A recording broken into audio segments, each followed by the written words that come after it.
हरे कृष्णा।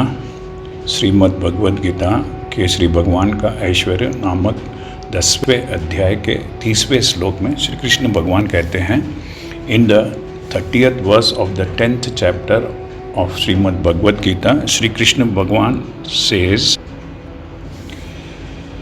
प्रह्लादाच्चास्मि दैत्यानां कालः कलयात्महं मृगाणां च मृगेन्द्रोऽहं वैनतेयश्च पक्षिणाम।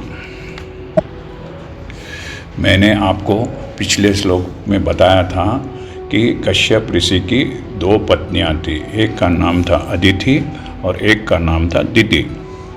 अदिति और दिति दोनों बहनें थे। अदिति के सारे पुत्र आदित्य कहलाते हैं और दिति के दैत्य। सारे आदित्य भगवत भक्त निकले और सारे दिति के पुत्र दैत्य और नास्तिक निकले।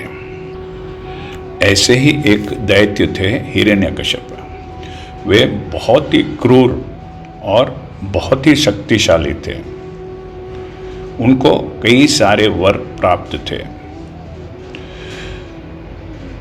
Hiranyakashyap was a demon who was very cruel and very powerful. Hiranyakashipu दैत्य के पुत्र का नाम था प्रह्लादा। प्रह्लाद की माँ का नाम था कायधु। प्रह्लाद जब अपने माँ के गर्भ में थे, पेट में थे, तब उनकी माँ की मुलाकात नारद मुनि से हुई थी और नारद मुनि ने उनकी माँ कायधु को विष्णु के गुणगान में बहुत सारी बातें बताई, बहुत ही मीठे वचन बोले। और जब नारद ऋषि ये सब वचन प्रह्लाद की माँ को बोल रहे थे, तब प्रह्लाद माँ के गर्भ में, माँ के वोम में वह सब सुन रहे थे। प्रह्लाद को शुरुआती शिक्षा भी नारदा ने ही दी थी। Prahlada was taught by Narada in early childhood.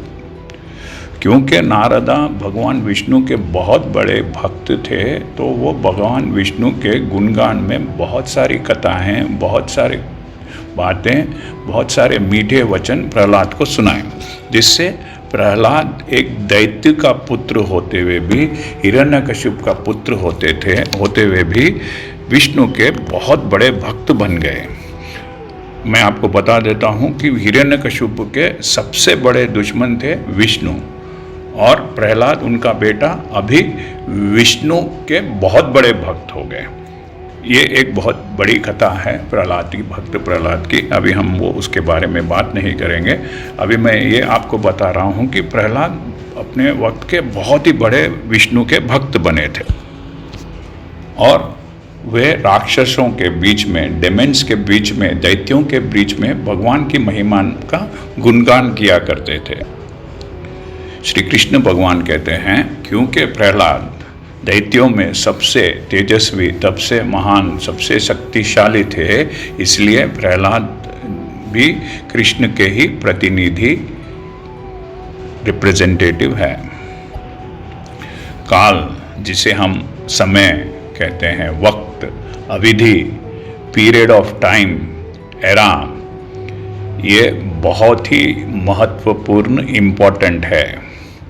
काल, वक्त के बस में हर एक जीवन बंधा हुआ है। काल हर वक्तों को क्षीण कर देता है। पीरियड ऑफ टाइम, वक्त हर ऑब्जेक्ट को फेड कर देता है। हर वस्तु का दमन कर देता है, हर वस्तु को नष्ट, क्रश कर देता है। क्योंकि काल नष्ट करने में, क्षीण करने में, दमन करने में सबसे महत्वपूर्ण, इम्पोर्टेंट है, इसलिए कृष्ण कहते हैं दमन करने में काल मेरा ही प्रतिनिधि, मेरा ही रिप्रेजेंटेटिव है। जैसा मैंने कल कहा क्योंकि सिंह लायन जंगल के राजा है और सबसे शक्तिशाली पावरफुल है, इसलिए पशुओं में, जानवरों में सिंह भी कृष्ण का प्रतिनिधि रिप्रेजेंटेटिव है। वैसे ही पक्षियों में, बर्ड्स में भगवान विष्णु के वाहन, the vehicle on which lord Vishnu travels, Garuda, भगवान विष्णु जिस पक्षी पर सवार होते हैं उनका नाम गरुड़ा है।